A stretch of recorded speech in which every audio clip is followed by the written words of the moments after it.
বাংলাদেশ ব্যাংকের যে মুদ্রানীতি আর আমাদের রাজস্ব আয়ের একটা নীতি আছে, এটার মধ্যে একটা সমন্বয় করা হবে। বাজেটের একটা মূল দর্শন দেখবেন সংস্কার আর পুনরুদ্ধার। যে রাজনৈতিক দলগুলো কোনো ব্যাংকে নিজেদের ব্যাংক বলে দাবি করে তার দখলের একটা প্রচেষ্টা চালাচ্ছে, যাকে আমি অপচেষ্টা বলি। অবাস্তব এবং বাস্তবায়ন অযোগ্য এবং লুটপাটের বাজেট, তারা এইভাবেই এই বাজেটকে আখ্যা দিয়েছে। এবং যে হুঁশিয়ারি আসলে জামায়াতের আমির দিলেন, যদি আসলে আপনারা বন্ধুত্বের পথ তৈরি না করেন বিএনপি সরকারের সময় ফুরিয়ে আসবে কি? এগুলো সব পলিটিক্যাল রেটরিক। আর যদি রেটরিক না বলেন তাহলে আমি বলবো এগুলো একটা পলিটিক্যাল ক্লিশে, গতানুগতিক কথা, যে বাজেট, লুটপাটের অর্থনীতি, তারপরে সরকারের সময় ফিরিয়ে আসবে। এগুলো তৃতীয় বিশ্বের দেশগুলোতে সরকারি দল বিরোধী দলের মধ্যে এরকমই কথার ধরন, বাচন ভঙ্গি এরকমই থাকে। কিন্তু আপনি দেখেন যে আমরা কেমন একটা পরিস্থিতিতে এই বাজেটটা দিলাম। আমরা প্রচুর কথা বলেছি যে 30 লক্ষ কোটি টাকা আমাদের একটা ঋণ রয়েছে পূর্বতন সরকারের। এটা আপনি মনে করেন না যে ধারাবাহিক কোনো ঋণ। এই পূর্বতন সরকার 30 লক্ষ কোটি টাকার যে ঋণটা করে গেছে, দেশের পক্ষে হোক বিপক্ষে, ঋণটা আমাদের নিয়ে 9,38,000 কোটি টাকার আমরা একটা বাজেট দিচ্ছি। এবং এর মধ্যে দেশে এতদিন ধরে রয়েছে যে উচ্চ মূল্যস্ফীতি, একটা মূল্যস্ফীতির মধ্যে কিন্তু আমরা যাচ্ছি। তারপরে বিনিয়োগের একটা স্থবিরতা, এটা কিন্তু আমরা দীর্ঘদিন দেখছি। ব্যাংকিং খাতে তো ব্যাপক দুর্বলতা দেখছেন, যে রাজনৈতিক দলগুলো কোনো ব্যাংকে নিজেদের ব্যাংক বলে দাবি করে তার দখলের একটা প্রচেষ্টা চালাচ্ছে, যাকে আমি অপচেষ্টা বলি।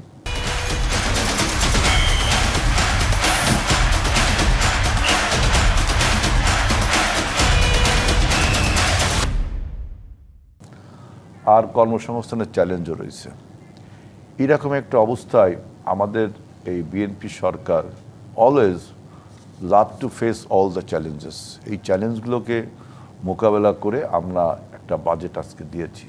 এই বাজেটের আমি যদি আপনি অধ্যয়ন করেন তাহলে এর কিছু ইতিবাচক দিক আছে। যেমন এই বাজেটে উন্নয়ন ব্যয় 3,16,000 কোটি টাকা উন্নয়ন ব্যয় দেখাইছে। তার মধ্যে অ্যানুয়াল ডেভেলপমেন্ট বাজেট, যেটা মানে বাৎসরিক উন্নয়ন ব্যয় দেখাচ্ছে 3 লক্ষ কোটি টাকা। এটা কিন্তু অনেক, উন্নয়ন ব্যয় অনেকটা বৃদ্ধি। তো উন্নয়ন ব্যয় বৃদ্ধি হলে কি লাভ হয়? উন্নয়ন ব্যয় বৃদ্ধি হলে মানুষের কর্মসংস্থান বাড়ে। তারপরে আপনার কিন্তু এই যে লাভের কথা আপনি বলছেন, সেই লাভগুলোকে আসলে বিরোধী রাজনৈতিক দল দেখতে পাচ্ছে না। আবার যেটি তারা বললেন যে সিদ্ধান্ত নেওয়াটা বিএনপির জন্য অনেক কঠিন হচ্ছে। এটা তারা যেমন একটা ছায়া বাজেট দিছে 8,00,000 কোটি টাকা। এই ছায়া বাজেটে দেখবেন আপনি টাকাটা কোত্থেকে আসবে সেরকম কোনো তারা খাত দেখাননি, কিভাবে ইমপ্লিমেন্ট হবে তাও দেখাননি। এগুলো একটা দেখলাম আমি একটা কাগজে একটা ডকুমেন্টসের একটা, বুঝছেন। বাজেটকে আপনারা যদি শুধু মনে করেন যেটা একটা অ্যাকাউন্টিং ডকুমেন্টস, মানে budget is not merely an আপনার financial documents, it's also a political philosophy and it reflects the political parties' commitments। এই বাজেটে থাকে কোন খাতে আমরা রাজস্ব বাড়াবো, কোন খাতে আমরা উন্নয়ন করব, আমাদের রাজনৈতিক দর্শনটা কি, আমাদের নির্বাচনে মানুষকে আমরা কি বলে ভোট নিয়েছি, এই সব কিছুই বাজেটের রিফ্লেকশন থাকে। সে অনুযায়ী আমরা বাজেটটি করেছি। এই বাজেটের একটা মূল দর্শন দেখবেন সংস্কার আর পুনরুদ্ধার। 3R বলে একটা কথা বাজেটে লিখেছে, যে আপনার recovery and stabilisation, restoration and reconstruction of and তার মানে এই যে বিরোধিতা চলছে, মানে বাজেটটা রাজনৈতিক কারণে, রাজনৈতিক বক্তব্যের মতোই পাল্টাপাল্টি বক্তব্য। এটা তো ওনারা বলবেই। ওনারা যদি মানে আমি যেটা বললাম যে আমাদের এই বাজেটের সবচেয়ে ভালো দিক, এটা তো বললে আপনি একরোখা কথা বললেন। মন্দ যদি কোনো দিক থেকে থাকে তার একটা বিশ্লেষণ তাকে দিতে হবে, তাই না? ভালো যে দিকগুলো আছে সেটার আমরা বিশ্লেষণ দিচ্ছি। যে যেমন আমাদের প্রধানমন্ত্রী চট্টগ্রামে কক্সবাজারে বলেছেন যে নিত্য পণ্য মূল্যের দাম কমানোর জন্য আমাদের এবার যে মূল্যস্ফীতি, এটাকে 7.5% কমিয়ে আনা হবে। আমাদের দেশে কিন্তু মূল্যস্ফীতি অনেক 7.5% কমিয়ে আনা এরপরেও কিভাবে জামায়াতে কমিয়ে ইসলামী আনা হবে? বলছে যে এই বাজেটের মিথ্যে প্রশংসা তারা কেন করবেন? প্রশংসা না, আমি বলছি যে কিভাবে কমিয়ে আনা হবে সেটাও কিন্তু আমাদের বাজেটে দেখবেন আছে যে বাংলাদেশ ব্যাংকের যে মুদ্রানীতি আর আমাদের রাজস্ব আয়ের একটা নীতি আছে, এটার মধ্যে একটা সমন্বয় করা হবে।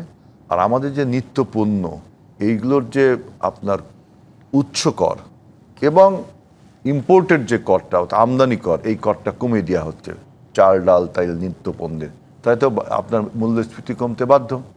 তারপরে এই বাজেটে দেখবেন একটা বিনিয়োগ বান্ধব আপনার একটা বাজেট, এটা যে বিনিয়োগ এবং রপ্তানি, যেমন আপনার ব্যাংকিং খাতকে সংস্কার করে স্বচ্ছতা ফিরিয়ে আনা হবে, যারা বিনিয়োগ করবে তাদের তার মানে আসলে লাইসেন্স। বিএনপি নানান সময় নানানভাবে বাজেটকে কেন্দ্র করে হোক বা বিভিন্ন ক্ষেত্রেই পজিটিভ দিকে এগোনোর চেষ্টা করছে, কিন্তু সেই ইতিবাচক দিকগুলো কি তাহলে বিরোধী রাজনৈতিক দল দেখতে পাচ্ছে না কিনা? এবং তারা আবার এই না, দেখেন, বিরোধী রাজনৈতিক রায় দল বাস্তবায়ন করে বিরোধী দলের সঙ্গে অন্তত বন্ধুত্বের পথটা তৈরি করতে হবে, মানে সেই পথটাও না, এতদিনে কেন বন্ধুত্বের পথটা আছে বিধায় তো আমরা আপনার 24-এর গণ অভ্যুত্থানে ঐক্যবদ্ধভাবে একটা ফ্যাসিবাদী সরকারকে আমরা হটিয়েছি।